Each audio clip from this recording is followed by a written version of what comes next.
Work and some other things, and then I will hear from the rest of the team later. All right? Thank you, guys. Thank you so much. Glad to see everybody face to face. I'm sure you've been connecting with me via Dream Center at newlife.global. So the person you've been corresponding with has been me. So good to see you all. So just to continue on a little bit with some of the operational procedures. I know it's kind of like a little bit of a bore for some, but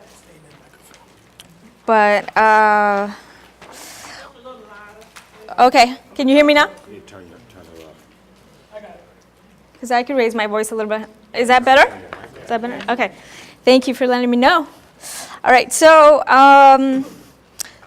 the first step for every volunteer to make as they really feel led and convicted by the Lord to serve is by filling out the application that's in your folder. That's the first step. That's the first step. And so I need one from everyone, from every volunteer. And there's two main questions in that application that we really would like to hone in on. And the first one is, what area of interest do you have? So if you look into the job descriptions and the pamphlet that's in your folder as well, you'll see all the different needs that we have. So as you prayerfully consider, and as many of you have already applied, and I thank you for the applications, we are processing those right now. And so we really want to know what area of interest you want to be a part of. You may not really know specifically, all the specifics, but there's something in your heart that's saying, I definitely want to be a mentor. I definitely want to help with meal support. And you just have that inclination. So please put that down. And then the second is your schedule of availability. That's really important. So for the admin side of it, it's important for us to know what time you're available. So when we really start rolling this out, the admin support team can really be able to have a better idea of when to call you or when not to call you. So it's really important to think it through and spend a little time in that section to give us a better idea. Evenings, weekends, during the day, you don't work. You work from home, you can make that time. So that's important. And so I'm just going to run down a little bit of what Pastor David talked about in terms of point people that you will encounter, you will engage with throughout this process, and depending upon which volunteer position you choose. So the three main point people, as we talked about, is the volunteer coordinator, is the main one. She or he, the admin person the volunteer coordinator will administrate and coordinate the volunteers, the general volunteers primarily. So as Pastor David talked about, the general volunteers, she will really have all that information of what your interests are, what times of availability you have, but also will have a working knowledge of the mentors as well. So those that volunteer as mentors, the coach mentors, also Jobs for Life volunteers. So that person will really have a good working knowledge of what's going on, when and where. Okay, so the other person is the mentor coach. So for those that want to volunteer as a mentor, you'll definitely have a mentor coach. So every mentor will have a mentor coach. And the mentor coach will oversee a number of triads. So if you are a mentor, you will be working alongside two other mentors. So because again, for every mentee, there are three mentors. So each mentor coach will oversee a triad. So if you are in a group, you'll be under the same mentor coach. Is that okay? You guys understand? Okay, good. And then there will be the third point person is the Jobs for Life director, the site director, and that's Diana Thomas. And I don't see her yet, but she will oversee the Jobs for Life portion. So if you want to volunteer in that, she will be the main point person for you. And also the Jobs for Life director will have administrative support as well. So all this to say so you can have an idea of how we're going to disseminate information, communicate, okay? So all volunteers will be familiar with the volunteer coordinator, and for those who are mentoring specifically, but you all may also want to volunteer in other areas as well. So again, the volunteer coordinator role and the mentor coach are two main point people. And then again, the Jobs for Life director is there for those that volunteer in any capacity there. So, okay, so some of the forms that we want to address that will help us to better communicate within the mentor triad and just across the board with a volunteer coordinator, and how we're going to set all this up with the Jobs for Life as well and keep everybody up to date with everything that's going on as our mentees are moving along the process, the journey, okay? So I know a lot of people don't like filling out forms. Yeah, we all don't really like doing that.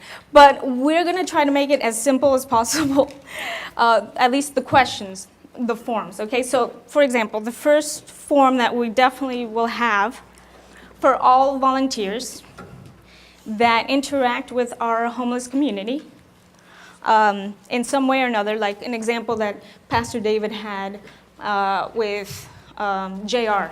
JR is volunteering, as an example, with transportation.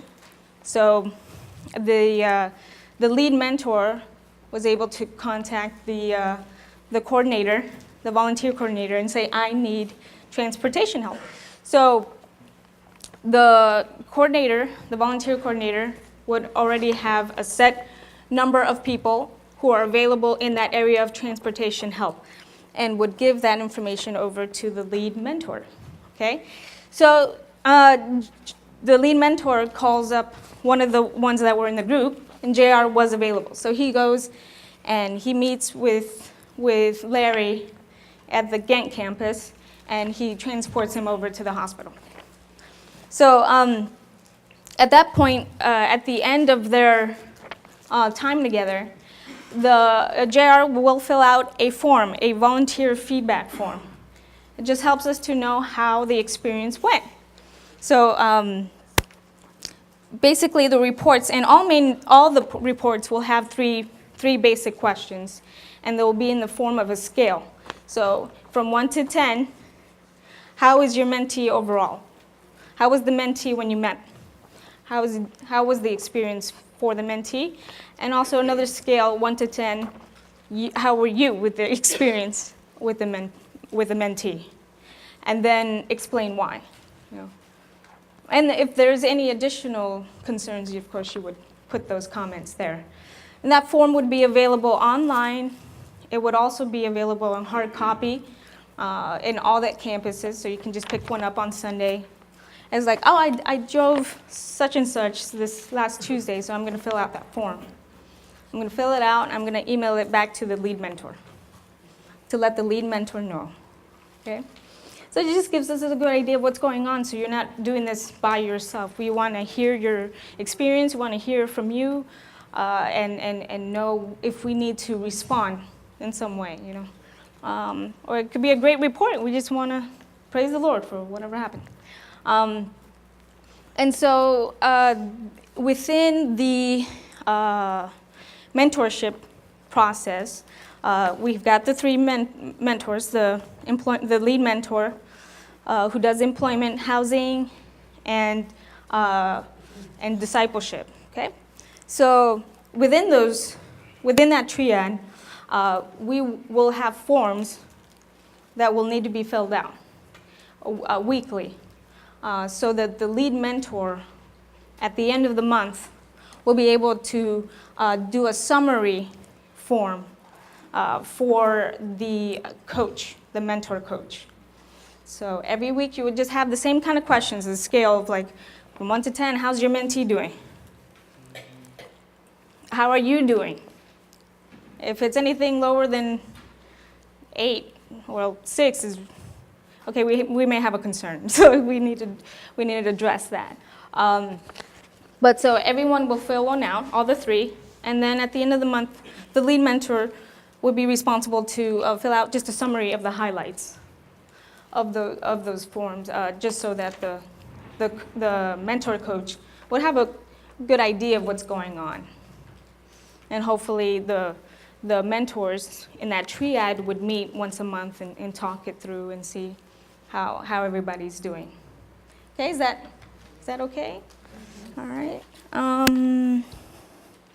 And one important thing, again, we try to make these forms pretty easy. I mean, just a scale, just let us know why you're choosing that number, any concerns, be open, be honest. You know, we really want the mentor coach to be available if there's more resources that are needing to give to you, or trainings that we should be more honing in on, because we will continue trainings and have updated information on many different areas to help to equip us, okay? So very important to do these forms. And I know sometimes we get busy, but it's really helpful to get the communication flowing constantly so we can really know what's going on, okay? And lastly, in the case of an emergency, you know, if something does go awry, like just doing transportation, or you're sending out a meal and something happens, you know, somebody may be gets hurt, or maybe a violent situation occur, okay? It's okay to call 911, okay? You just need to do that. You know, again, it has to be, you know, an emergency. Somebody's bleeding. There's a major threat going on. There's a risk, okay? 911. We've got to inform the proper authorities, and we don't have to be the superhero, okay? So they'll take care of it. Pastor David is always available. You can email him, david@newlife.global. It comes directly to his phone, so he's very accessible. And if you text him, no, I'm kidding. But emailing him works really good. I mean, he responds really fast. So he's always very present. Any questions? New Life or Dream Center? Which one is it? Well, if you need him directly, he is the director. So he told me he's the. NewLife.com. But you could also Dream Center, but for the case of emergency, serious emergency, he wants to know about it. So david@newlife.global. So any questions about what I said about forms, or thank you. Have you had emergencies, like what has happened? Oh, it's good that you touched it. Everything's good all the time. Everybody's happy. I mean, just for an infant, to kind of, you know, for a novice, Yeah. what we might expect. Good question. Which one should we share, Rick? We had a situation where yelling or anything like that, but they've left. So we've never had, in 4 years of being in Ghent, with the homeless population that's in Ghent, we have never had to call the police to have somebody removed. And I don't know if that's just the mercy of God.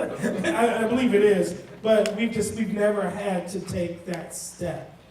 And each time if someone was intoxicated, we've told them, you're allowed here in this church, we want you in this church, just come back. We tell them sober, and we have people who've come in who haven't been, fall down drunk, and they've been able to be a part of our services. If someone comes smelling of alcohol, we haven't said, you gotta go take a shower, come back. We haven't done anything like that. But if they're to the point where they're a nuisance to the service, or they're a threat to themselves or someone in the service, you need to come back and let's talk. So that's a very good situation, or an example of how we would deal with that. Is that helpful? Or? Well, has there been one where an emergent help was needed?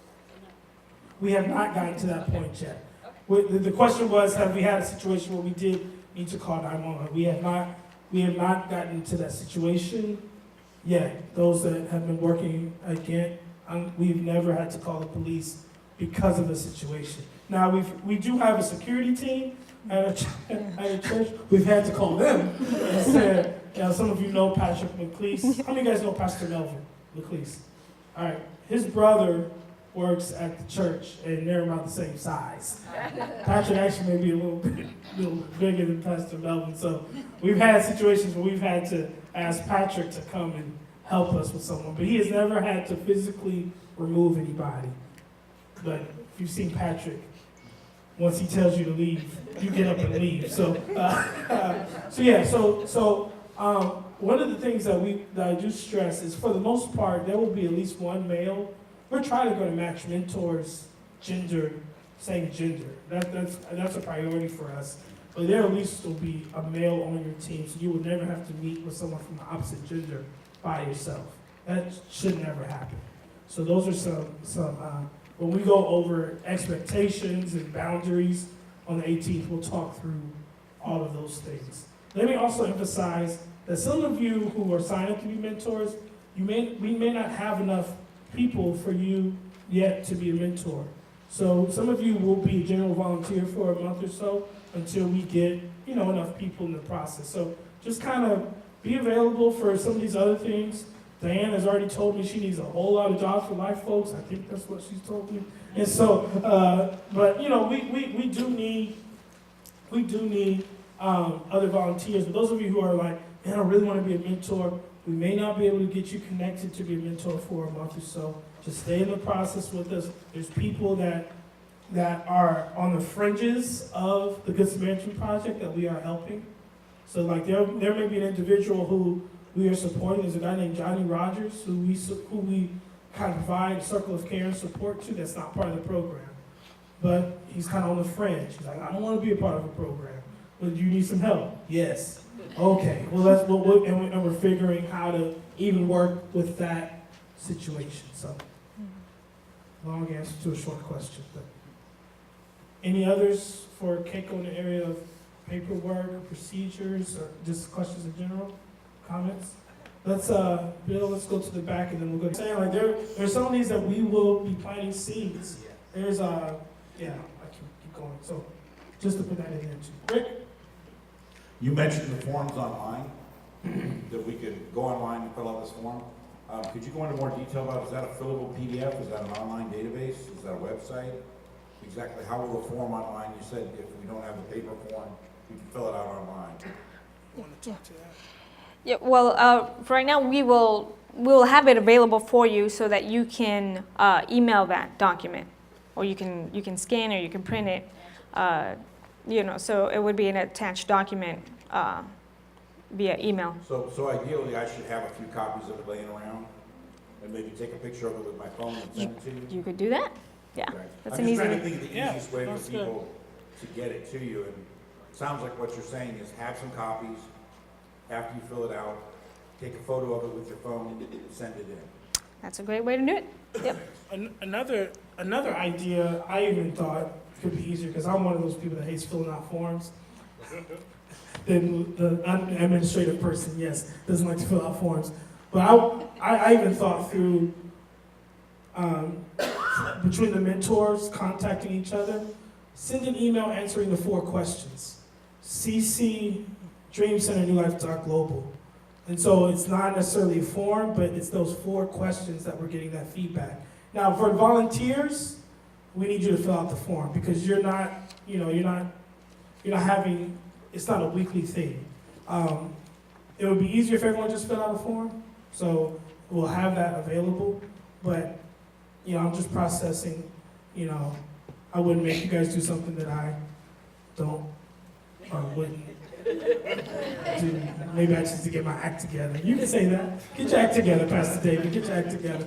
Bill, if you would not hit, but walk to that person behind you. And then, Joel, he's got a mic from the back. Would you mind just meeting him halfway? Go for it.